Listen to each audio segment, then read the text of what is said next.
There you go. And it's episode 13. 13 that has a phobia attached to it, and I'm starting to understand why. So, superstitions. Interesting number 13, because it makes 4, but then again, I might be wrong. However, there are many superstitions that we can have, that we know about, that don't really bother us at all. However, our clients may well have their own superstitions, and we have to take them into consideration on occasions and maybe work around them, through them, and actually try and get rid of some of them. So we're going to look at some superstitions that we know, that we've heard of, and have some fun discussing them. So my superstition is actually kind of part of what I do for a living, because I deal a lot with omens in my work, and people come to me with their idea of what an omen is. And so magpies figure very highly in that. And there was even a children's program, and yes, it does count up to 10. I'm sure it goes further than that, but I've never been able to find a book that says what it does. After 10, just start again. So Murgatroyd, the magpie, and it was 1 for sorrow, 2 for joy, 3 for a girl, and 4 for a boy, 5 for silver, 6 for gold, and 7 for a secret never to be told. 8 was a wish, and 9 was a kiss, and 10 was a bird that you shouldn't miss. I'm still not sure why you shouldn't miss the 10th one, because usually they come in like 14s and 20s here. So, guys, superstitions. You got any? Angela? First of all, I'm curious as to why 13 becomes 4. That really confused me. 1 and 3, numerology, dear. Add them together. Okay. I don't really do numerology, so it didn't come to me straight away. But okay. Well, you're a maths person. You surely know 1 and 3 makes 4. Well, yes, but I didn't realise that's where you were going with it. Ah. So that's fine. Do you know, I don't think I've got any superstitions. I do the whole kind of knock on wood, but I think that's more habit than superstition. Well, knock on wood is a superstition. Yes, but I think for me, it's now just a habit. So I don't think it would bother me if I didn't do it. It's just now habit. Do you cover your mouth when you yawn? Usually because I don't really want to see my clients see my fillings. You're yawning with client. It's actually, yawning is actually a prerequisite for healing in Angela's way of working. You know, it's working when you yawn. If I yawn, I know stuff's happening. Yeah, it's an energy shift for what I do. But I would cover my mouth to cover my oxygen. Yes, but in the old days, it was so the devil wouldn't jump in. I didn't know that. It's purely just to stop people from seeing my fillings.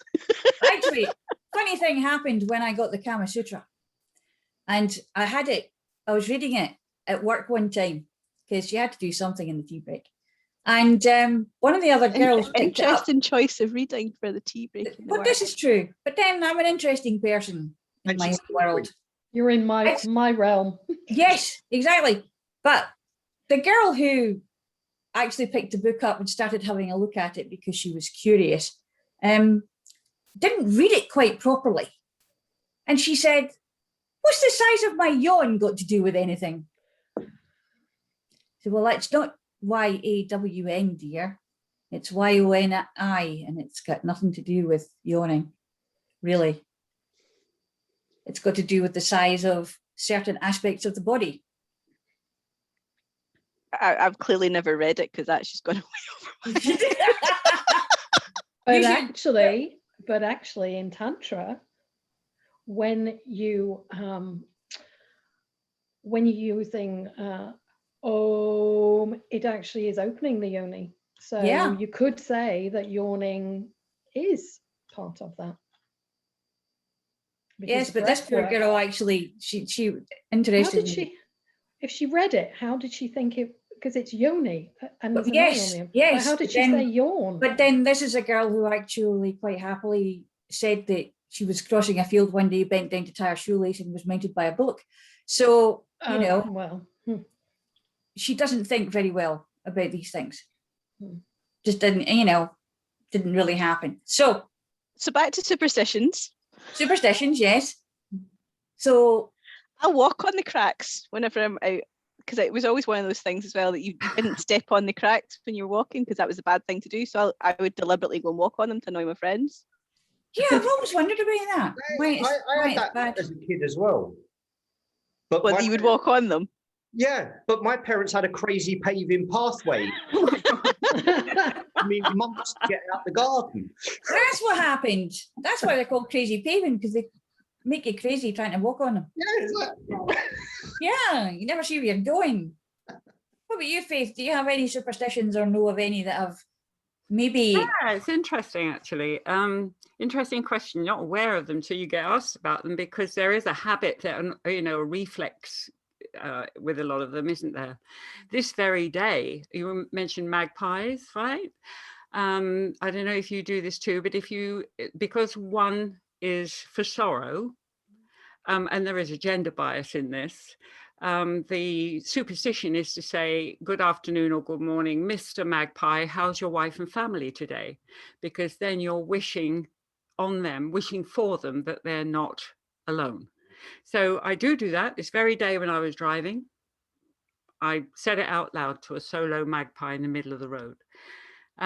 It's something, I don't know, you said, Angela, you do it out of habit.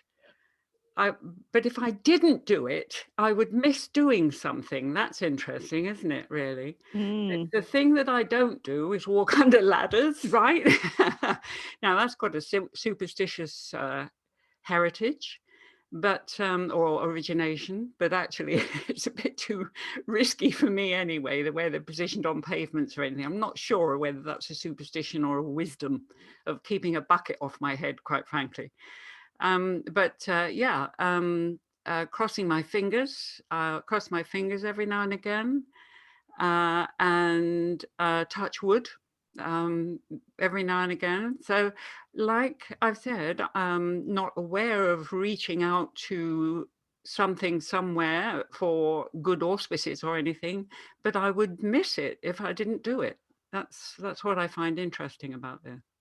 Interestingly enough, I have walked under quite a lot of ladders. You're still here. So have I. But then again, I have also been hit by a fair amount of cars. Okay. I'm not sure the correlation between walking under ladders and being hit by cars. Well, it's the bad luck thing. If you don't walk under the ladder, you have to go out into the road. Well, see, my thought around ladders is, rather than the bad luck aspect, you don't walk under ladders because it's just not a clever thing to do, because there's a higher chance you're going to get hit by something than if you don't walk under the ladder. I think it was. Well, you have to look first. It is more a kind of esoteric health and safety situation, that one. Really. And I wonder if that's where the superstition came from. No, it came from the ladder up against the cross after Jesus Christ was crucified, and the soldier going up to release the body to bring it down. Crossing your fingers, of course, comes from it, and touching wood comes from it as well. There's quite a lot of superstitions, not surprisingly, in the religious heritage of what we're doing is quite often from religion. And it's a lot that was brought in to reinforce why the new religion was the all-powerful dominant mindset. Aha. So most religions are conversions of older religions. In order, we've now taken over. What you do at this period in your stabilized religion is the same as what we do. It's just got a different name. So you can carry on being and thinking the way you do, but these are the ways in which we do that connect. So we are all the same, but this is the dominant one, and the superstitions anchor those points in play. That was the Roman way of doing everything, though. They conquered first through religion and through idealism. What they did was they actually embraced the gods and goddesses of each particular place, and then they kind of changed the names slightly.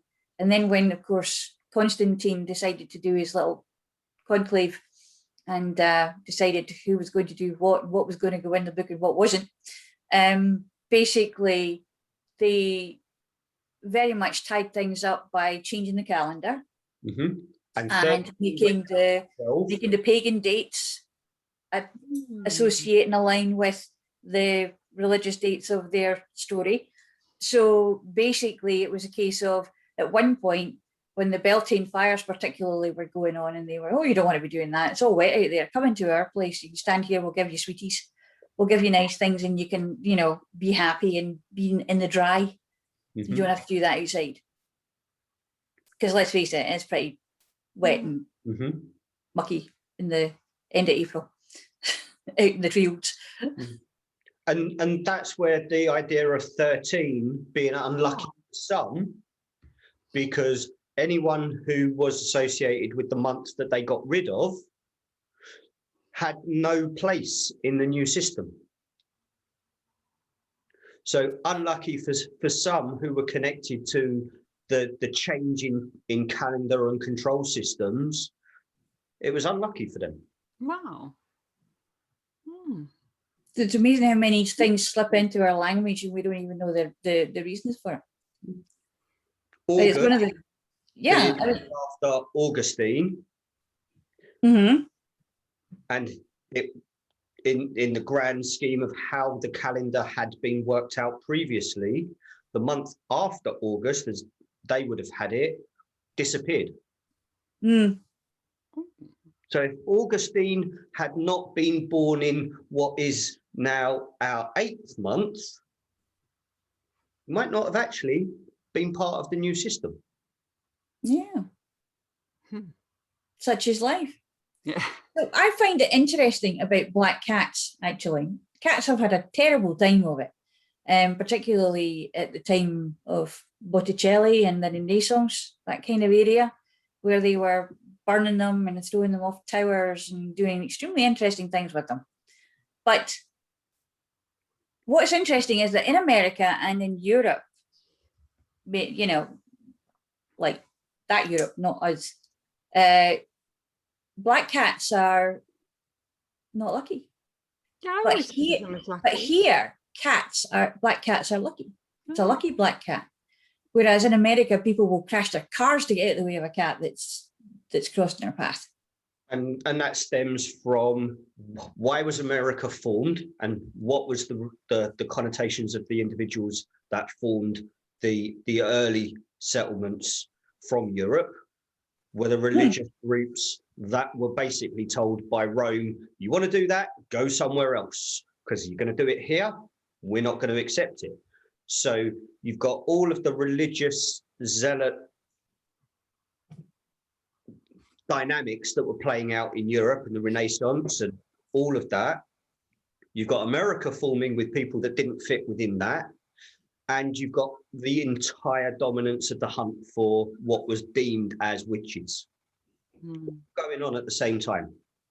Yeah, and the unfortunate weasels have eyes that look like the faces of the moon. So, you know, wow. And again, with goats, their eye shape is extremely interesting.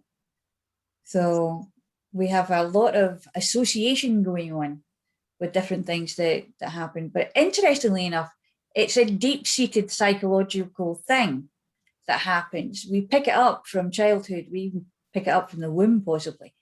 That there are certain things that we will do and certain things that stop things from happening. And I think that it might well be a case of some of these things becoming OCD because of an anxiety over not doing it. Like Faith was saying, it's, you know, if you see a magpie and you don't say, hello, Mr. Magpie, how's your lovely wife today? And where's the family? In fact, I've got one that comes into the garden and I tell him off, go and get your mates and bring them in the garden, or we're not going to be talking. You know, I'm not feeding you anymore if you don't go and get somebody else to come. And usually he brings his wife. So that's quite good. That one was never part of me and my growing up. So when you say that rhyme, it's the only way I would know the 10 order of the 10 is to go and check it out and search for it, because it's not something that I was brought up with. And I don't when I first heard people saying it in primary school, it's like, what on earth are you saying? What is this all about? Good morning, Mr. Mac. It's a bird. What is going on? Well, see, interestingly, the COVID family has got a lot to do with death. They're basically because they're carrying birds, and they will pick the bones of anything, really. They're cleaner uppers. And they're imbued with the idea that they are messengers, psychopomps.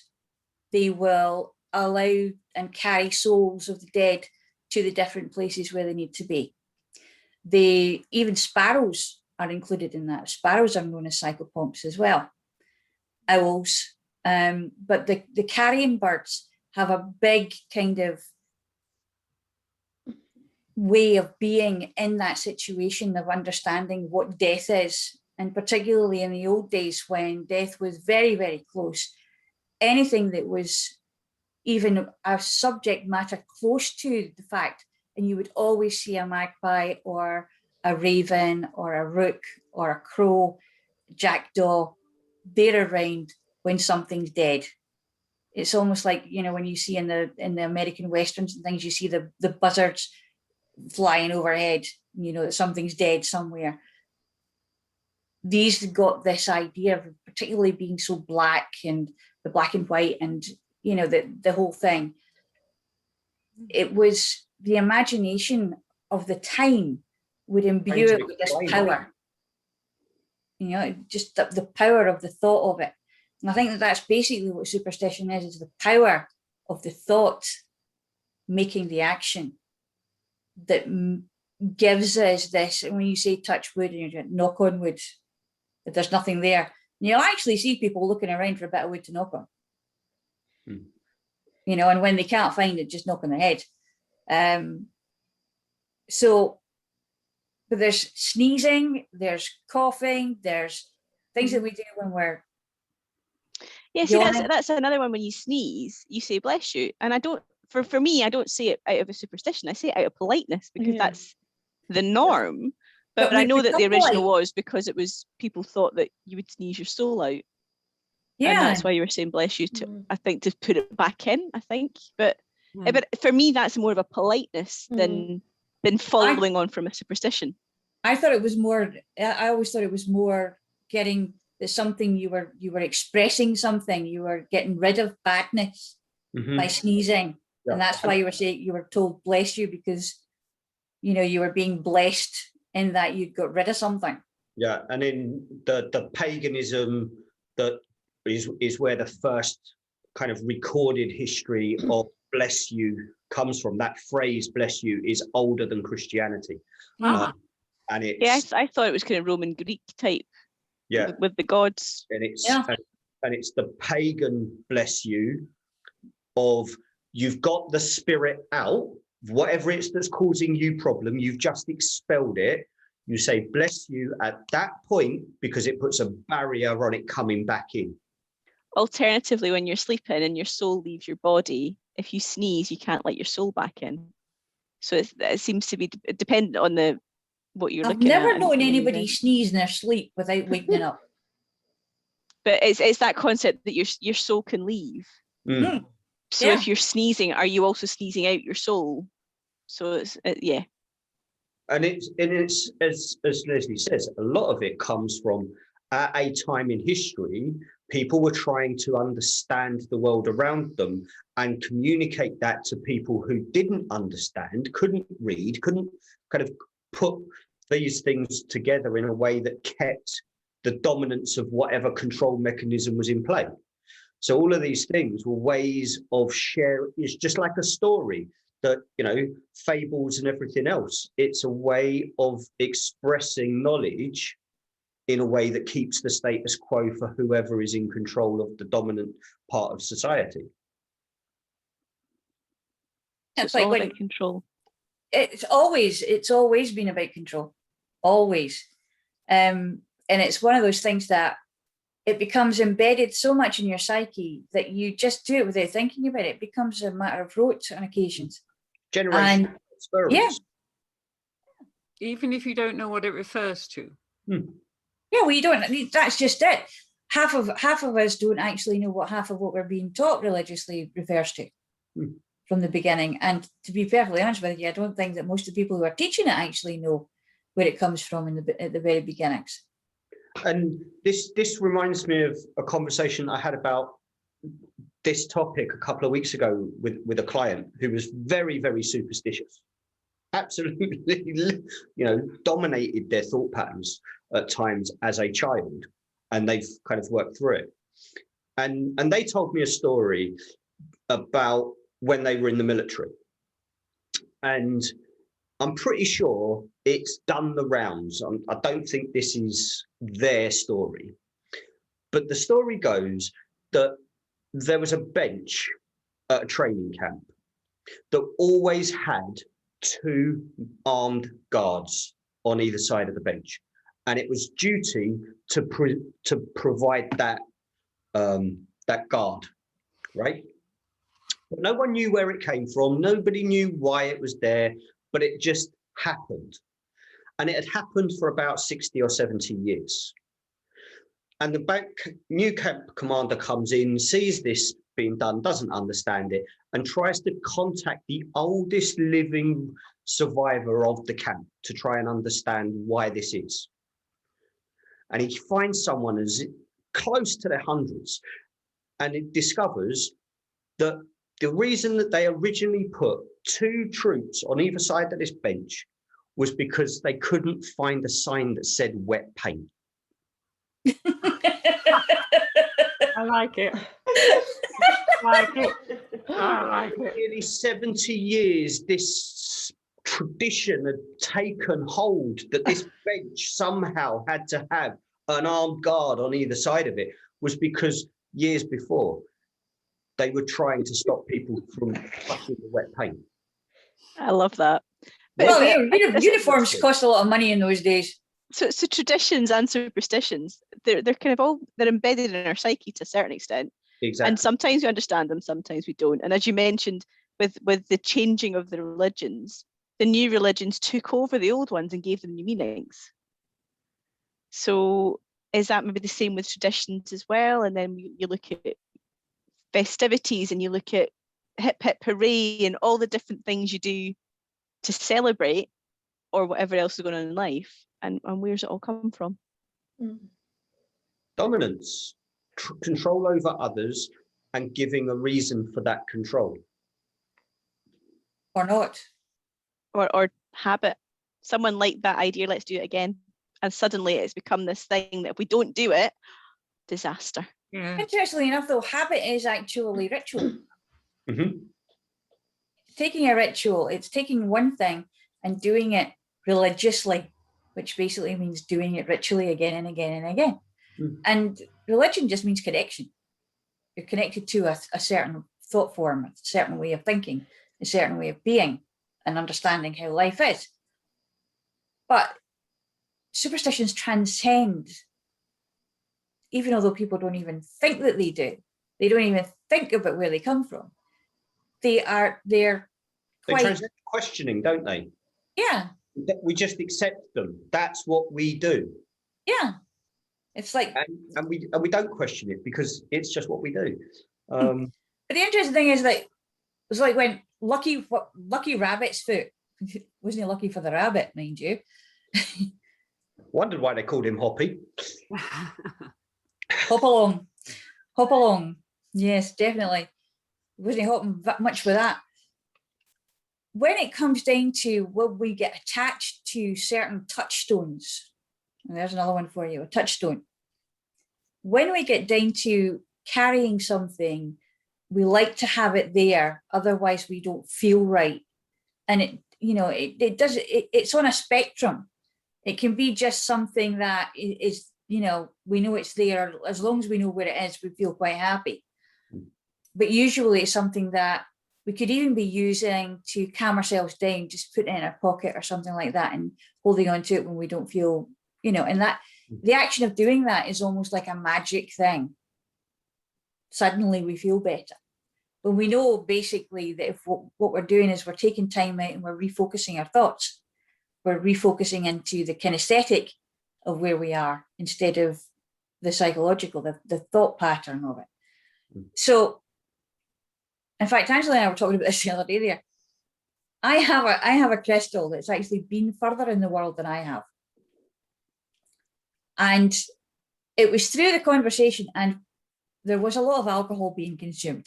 definitely not with Angela. Not in my conversation with Leslie. Not in this conversation. That concept scares me. When won't happen anymore. When this happened, we'd been at an NLP seminar thing, and the woman was Irish, and the two of us, of course, when you get an Irish and a Scots together, well, and we're standing in the pub, and I remember vaguely getting home, but I don't remember how my crystal didn't get home with me.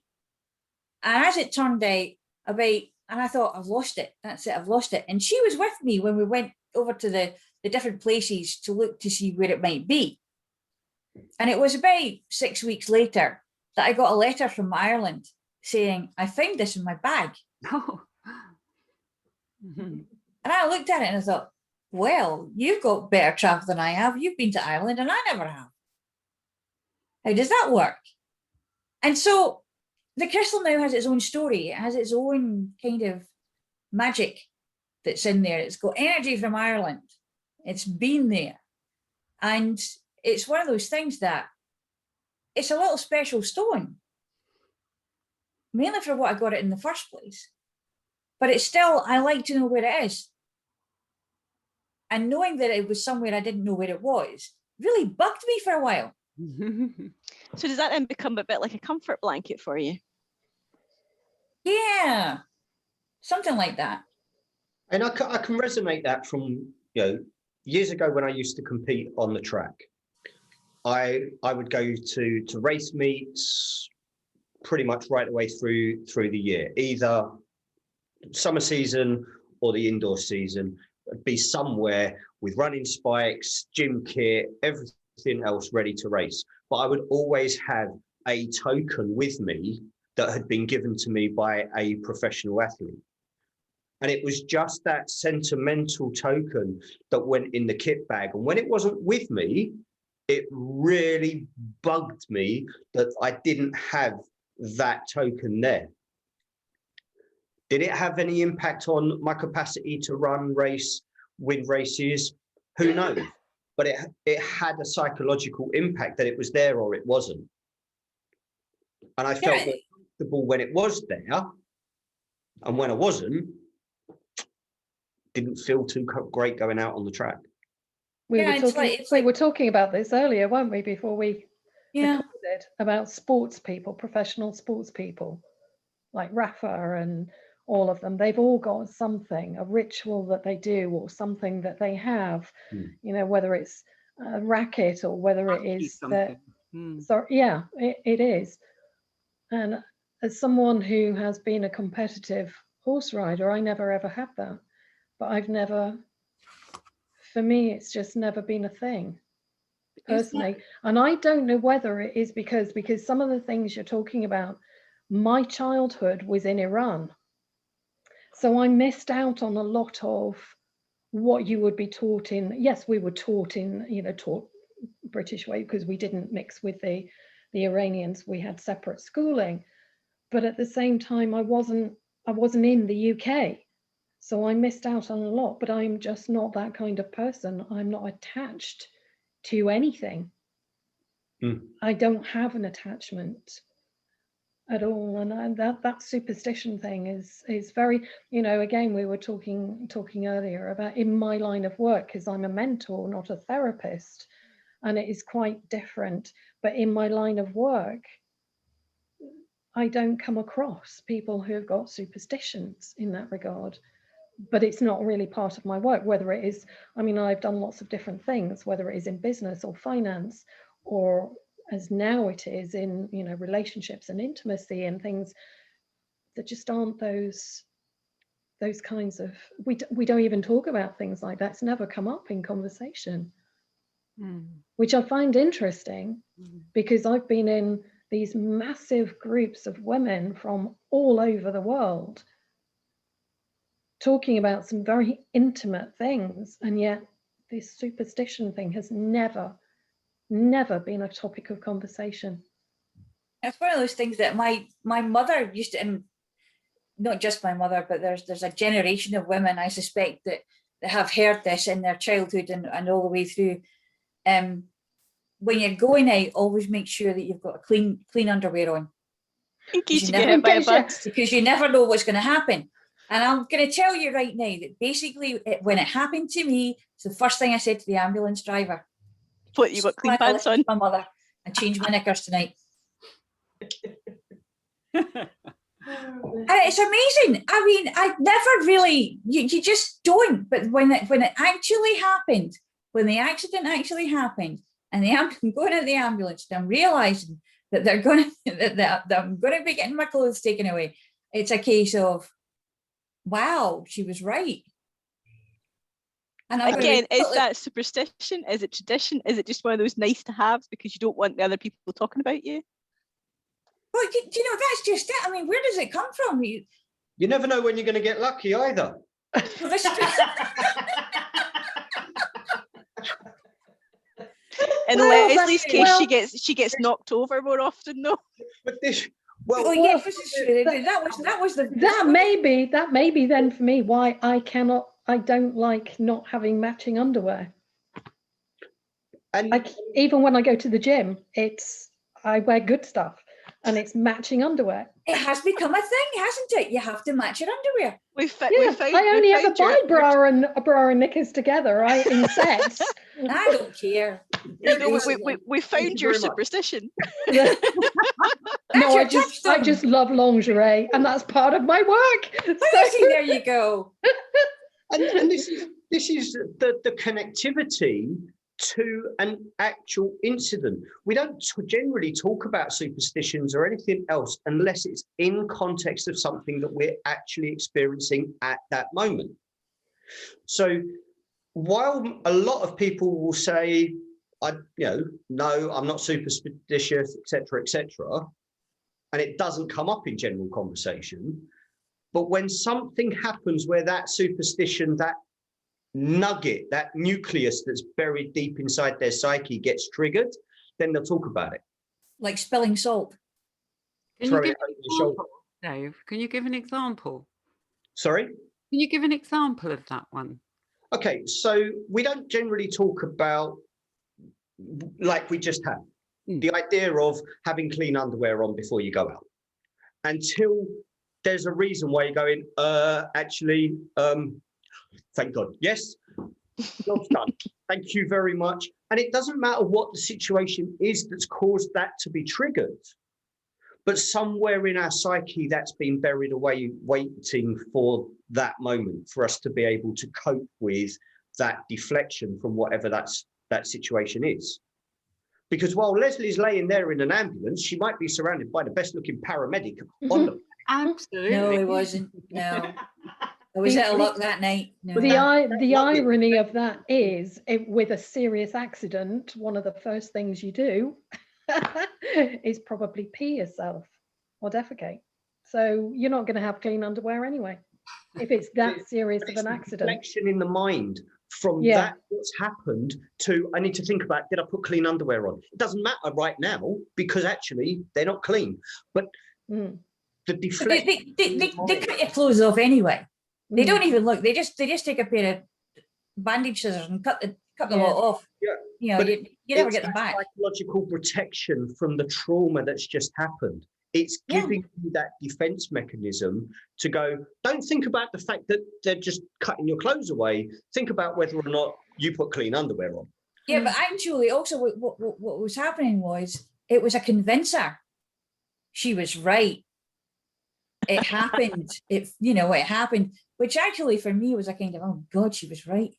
Baden Powell and be prepared. Yeah. But how many times, Faith, do you know anybody who gets a little bit upset if anybody breaks a mirror? No, I don't. What I'm interested in, if I may just ask a question here, but no, I don't know that one. And yet that is another one, profound one, actually, isn't it? But we've been talking about those which are just, when I say just, I mean in an unexplained often kind of way, around, which we pick up from somewhere, like crossing fingers, knocking wood, not walking under ladders, which you may be sensible to adopt that one.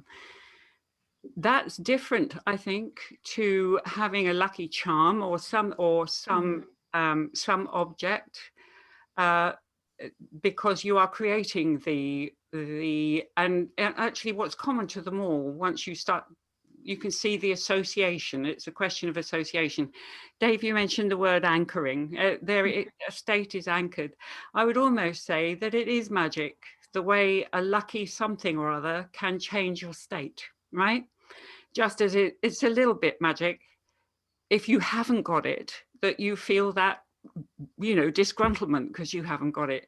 There is a power in that association. It's just interesting that we create our own superstitions, if you like, and use the word luck.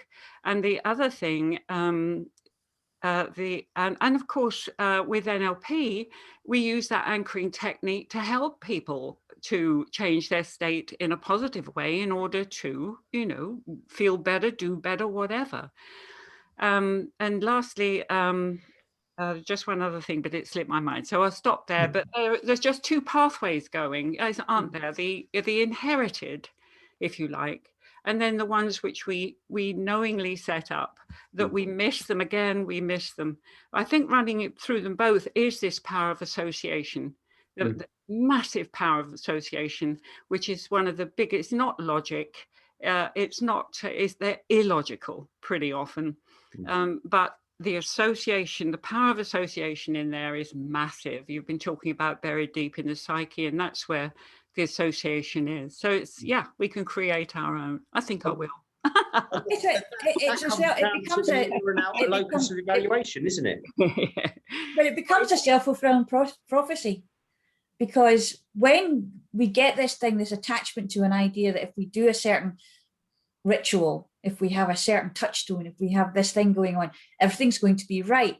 And of course, when we look at manifestation and the law of attraction, etc., the positive thinking and the NLP way of saying it's going to be right, and the language that we use in our heads about what we're doing and how we're doing it might become shorthanded, but it's still there. And when that's not happening, it ends up like a Greek tragedy sometimes, because but for the fact you went back for the rabbit's foot or the crystal or whatever, you might not have had to cross that road and get hit by that truck. Yeah. Then, you know, but you were proven right that you didn't have the rabbit's foot on you when the truck hit you. The fact that had you stayed where you were, truck would have gone by without any hassle at all. But it's one of those things that it's very much like the Greek oracles. There was no punctuation in any of the oracle messages. So it could be read any way that the person who was reading it would make the meaning from it. And it always ended up, because obviously, lucky for some, they might not have read the oracle, so they didn't know what they were supposed to be doing and didn't do it anyway. But those who did find out about it, it was already put in there. That anchor was put in there. That suggestion, that little tickle was put in there. That seed was planted. And by trying not to do it, people like Paris and Perseus ended up doing what they were supposed to do in the first place, according to that. But it was really interesting, because if you read something that has no grammar in it, you can make anything out of it. And that's an interesting trick. Trudi, you've been very quiet, although you haven't had much of a chance. I'm listening and observing and just taking it all on board. I can't think of a superstition type thing, because I think, like Faith did, we do it subconsciously and we're not necessarily aware of where it's come from or why. Yeah. As I asked Andrew before, just to see if there was anything that I could glean from him. Have you got any superstitions? And he came in and he went, what kind of a question is that? And I said, it's a question. It's a question pertaining to what I'm doing today, but it's a question. He said, he's standing there and he's like, no, I don't think so. No. And this is someone who has Asperger's syndrome. He probably has lots of them. And he, you know, and I would suspect that basically he's not aware of the little things that he does, that it has to be done this way. All the coins have to be up a certain way or he feels uncomfortable. But then I Everything guess has that to be- depends on the definition of the word superstition, because we've talked about habit, we've talked about tradition, Yeah. we've talked about the things, the anchors to make us feel better, to change our state, we've talked about law of attraction. Is it all just an over-encompassing word for all of that, or are they all individual separate things? I think it probably is an umbrella term, to be perfectly frank, because we can justify it to ourselves, isn't it? Yeah, we can justify it. Like you say, it's about proving ourselves right. And whatever it takes for us to prove ourselves right in a situation, we will find the way of doing that. Whether that's calling something a superstition, calling it a tradition, giving it whatever label it is required for us to be able to say, there, I was right. That's the way it is. We'll use it. Well, then rituals comes into that, like your morning ritual, getting up, doing a certain thing, you know, maybe doing your meditation, then doing exercise, and then blah, blah, blah. So, you know, that sequencing is what sets us all up. That routine is what humans kind of look for and they're more balanced, they're more comfortable when they've got a routine that works for them and they can justify it to themselves that this works for me. And if it goes to pot, the whole day's gone. It's like, did you get out the wrong side of bed this morning? Yeah. Yeah. See, why is it the wrong side of bed? That's a superstition. That's interesting. Getting out the left side of the bed is supposed to be the wrong side of the bed. I'm left-handed, I do everything wrong way around, it's fine. See, you're sinister, dear. You're definitely sinister. You know, in the old days, you would have that hand tied to your back, so you'd have to be forced to use your right one. It's a good job I've got connections to fix that now, isn't it? But see, that's just it. It's like anything left-handed in Latin is sinister. But we think of sinister as something bad, something evil, which is where the connotation so therefore a lot of people that were left-handed were seen as being evil. Yes. I was left-handed and I had a monobrow. I had no hope. I had one of them too. I used to use my dad's open blade razor to shave it. It was interesting going back to school with little bits of toilet paper stuck. I wasn't superstitious about that at all. No. Never went to that extreme, thankfully. The other thing to bear in mind with the whole left-handed part is historically left-handed military service was always seen as the vanguard of an attack. Yeah. Because you would send left-handed personnel right out front because they could wield a sword in a hand that can't be defended against the right-handed person. I must admit that is kind of true. I know that by being a right-handed judo player playing against a left-handed judo player. It's an absolute bugger. That won't work. Oh God, it's terrible. Which is why in the formation of castles, the spiral staircase favors the left-hander. Yep. Which is why a lot of right-handed people going up staircases in medieval castles find it really difficult. I thought it was just because there were so many steps. I didn't know that. Because it throws the brain off if you're right-handed. It can't work. It's out of balance. Just people get seasick going up spiral staircases if it's a left-handed spin. This may bother me. No. Well, I don't get seasick, so sorry. I've got the sun. The sun is coming in my window. It's right in front of me right now. You're getting some. I know, and the sea is down the road. The sea is down the road. So I get my vitamin C every day. I was just sorry, I'm just moving it. That looks like an amazing spotlight you're using. Most people use a light ring. You've got a. I know. It's literally right there. So the acting profession. My glasses have probably gone dark because they're the transitions. So now all I can see is this big spot now. You'll be all right now because we're talking about actors now. So I mean the acting. So you can be in the spotlight. So that's rife with superstitions like whistling in the dressing rooms and not saying the Scottish play. And the only reason for that is because there are witches in it. No, No? because Macbeth, the king, was actually not a bad guy. So allegedly it was the ghost of Macbeth that if you actually called his name, there was stuff to do with that. So it wasn't about the witches per se. That they might have had an inkling to it, but it was more around the fact that the actual king, the real life one, wasn't a bad guy. Is my understanding of it. Wow. But yeah, having spent many years in the theatre, there are lots of them. I know.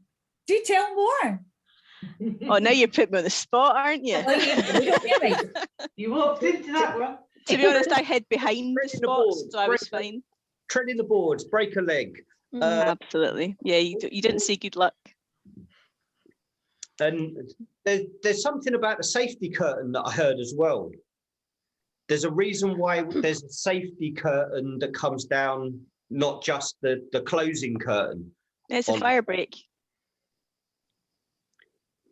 A lot of superstitions are about protection, aren't they? They are about protection. I mean, the magpie, okay, that's wishing him good luck in a way, isn't it? Because that he won't be alone. But it's so he doesn't bring death. Is that To right? your door. Right. And actually, magpies particularly Not coming after you. magpies are particularly prone to that superstition because they do pair for life. Okay. They pair bond. And so when you don't see one, it means that he may be a widow. Or she may be a widower, whichever way around it is. So again, it's got to do with the loss. And the magpie was seen different to crows because of the white flashes. Yeah. Because crows had the same, and during the medieval period of the witch hunts and everything else, where ladies that lived what we would now class as homeopaths or naturalists, etc., they were seen as outside the system. They would be around crows because the rest of the community were where crows wouldn't go. Yeah. So there was that separation, and when they went and dragged somebody out from the woods, there was a lot of crows around. Oh. But that's environmental balance. But they were also not judgmental about who they healed. And crows remember. They've got very, very high intelligence, the corvid family. Definitely. So apart from, owls don't though. Owls are a bit woolly, which makes it really interesting that they're called a parliament. Oh, wow. Yes, they are. Yeah. But we'll leave that because that's politics. But I was anyway, gonna say, I love how you just got this mind full of nonsense. It's worse than mine. Is that a compliment? I'm not sure. I'm sure. I'm definitely sure. But basically, it's a case of we might not have them, but we recognize them when we see them, and we recognize them when we hear them. But even when we do that, sometimes it just doesn't register because it's such a normal human thing to do. It's so ingrained. Yeah, it's almost in your DNA to a certain extent that you're going to see things and you're going to hear things, and you're just, oh, I didn't realize you were superstitious. And then the person says, but I'm not. Yeah. Because if somebody does cross their fingers or knock wood or something, do you assume that they are superstitious? I personally don't. No, I don't. No, I don't. But I guess it depends on the person. It depends on how extreme it is. Throwaway Yeah. sometimes, isn't it? Just a throwaway sometimes. Yeah. If they're chucking half an ounce of salt over their shoulders, I'm pretty sure they're superstitious. Again, that's just habit. Do you think when salt is spilled, it's supposed to be that, because salt magically is a cleanser and a barrier to evil spirits. No, I totally get that. But when I when I've done it in the past and I've just thrown, I was like, oh, which shoulder am I supposed to throw over? Because I don't know my left or right. But it's never because it's been evil spirits. It's just, oh, that's what you're supposed to do. But that's why it's a superstition, because it's for evil spirits. But again, it's that unconscious, ingrained, oh, I'm supposed to do something here. But see, but don't know why. Admitted that you do that. So you do something. I never said I didn't. Even if you don't do it through the right shoulder. But it's that comment that Dave said, unless you're actually thinking about it and focus on individual ones, you don't realise which ones you do and which ones you don't do until somebody mentions it. You go, oh yeah, no, I do that. Have you noticed it, the generation thing though? Ah. Yeah, that's a point. Yeah. Because I haven't noticed any teenagers doing half of what we've talked about. Oh, I don't know though. I think the iPhone is a touchstone. Beyond anything. I'm not disputing that, but they're not doing the old ones. They don't do the old traditional ones. No. They don't touch the wood. They don't, they might avoid the ladder, but as we said, that's probably common sense more than anything else. I don't think they even see it. They're probably too busy on their phones. Do you think that the connection to superstitions, however ingrained they might be, as we evolve as a species, that we lose some of that potency, because the reasons why they were formed in the first place have now completely dissipated. And therefore we don't connect to the reasons for them, therefore it goes through this. It's almost like the evolution of the superstition, if you like. We go through, it has to be, it might be, it's okay to be, if but maybe, no, move on. And things have kind of evolved over time, that we, as Trudi says, the generation now and forthcoming are almost completely void of what the generations before understood and connected to. Like, I guess silly little things, I say silly little things, but eating fish on a Friday was because we didn't have refrigerators and it wouldn't keep over the weekend. So you had to use up the fish stocks because the fishermen weren't going out at weekends, right? No, so now, religious. It was to keep the fishing industry going. But I think that's where it came from though, Leslie. A lot of the religious stuff has come from, what was it healthy to do? What was it safe to do? If we make it a religious thing, then people are not going to eat fish on a Saturday. And if the boss upstairs says we should eat fish on a Friday, then it's not us saying it, because we need to make sure the fishermen have sold their fish to keep the businesses going. Because if they're not selling fish, they're going to die. And it was. Or you're going to die if you take the day later. Yeah. Did they not have fish and chip shops in those days? Don't think so. Let's see. No. didn't have potatoes till Drake got it, but there you go. 2,500 years ago would go off for days. They weren't coming back every day. They would go out, they would land, and that would be it. And that would be the day you eat it. They would salt their fish. But the fresh fish would be eaten on the Friday. Because that was when they came back, landed this fish. That would depend on what country you're talking about. Yes. It was about keeping a fishing industry going before we understood what fishing. But interestingly enough, in Catholic countries, it's a rule of fish on Fridays, and it has been since whenever. Since whatever it was that happened, and it's then been followed down through.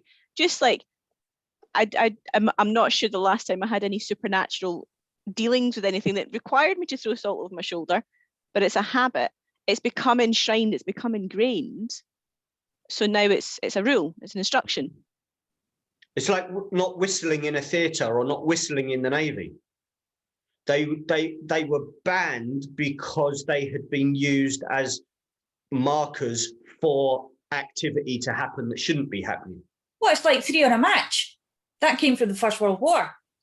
Because in the trenches, if there was a sniper out there, he would take aim, first one, have a good look at it, second one, and know where the third one was and fire. And the third one would get shot. So you never had 3 on a match. Those of you who don't smoke wouldn't know that, maybe. I'd never heard of that before. Not me. Glad you did that, Angela. Three people off a match Mm. was the match that you lit the cigarette with. Right, okay. I'm with you, Angela. Why? Yeah, me too. Okay, so when snipers are trained, they look for certain things at that time, and one of them was light. So if you had somebody that was lighting a cigarette, you could be really quick with 2 people lighting a cigarette. If you've got a third person there, that match is going to be burning for long enough for a sniper to lock onto it and shoot somebody. So they banned 3 people from smoking off of one match. Especially in those days, because the sulfur content in the matches was such that when it actually was struck, it would flare. So they got a good idea of where people were. You're saying it becomes superstitious not to light 3 people off a match? Well, If you do that, you're going to get shot. Yeah. Yeah. Yeah. That maybe that's where the expression "smoking's bad for you" comes from. Well, they were more likely to get It was terminal in those days with that one. getting cancer back then. Yeah. Sorry, it had to be said. Yeah.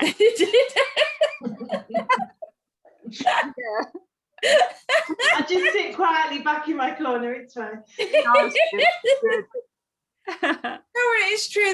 It's such an interesting thing when we haven't even touched on the triskaidekaphobia, which is the phobia of the number 13. And it's one of those things that we've got so many other things that we can talk about in daily life, or that we know of from our parents' parents, or YouTube, whichever one it comes from. That when we are dealing with, are available. yes, other channels are available. I found another one today. But when it comes right down to it, human beings are creatures of habit. We like to know that everything that we do is in the familiar, and that we are comfortable in our familiar surroundings. And I think when it comes to superstitions, rituals, habits, touchstones, that kind of situation, they tend to be sacrosanct. It's not seen as good form to ridicule someone for a superstition that they have.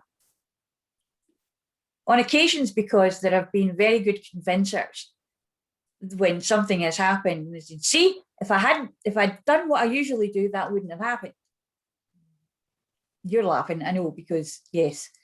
But it's one of those things that, as people who work with other people, who work in a way of dealing with change and taking people through that rough road of moving forward and leaving things behind, we will have to take something that is as ingrained, as deeply seated as we suspect in our DNA to a certain extent, and possibly this generation that are coming up will have their own touchstones, their own things that they think that are going to be okay. And I think Google's probably the biggest one.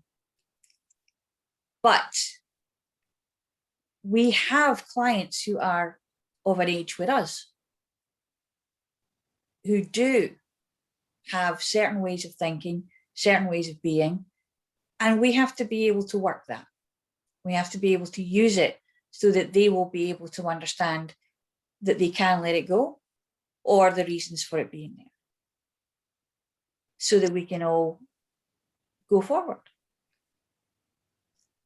However,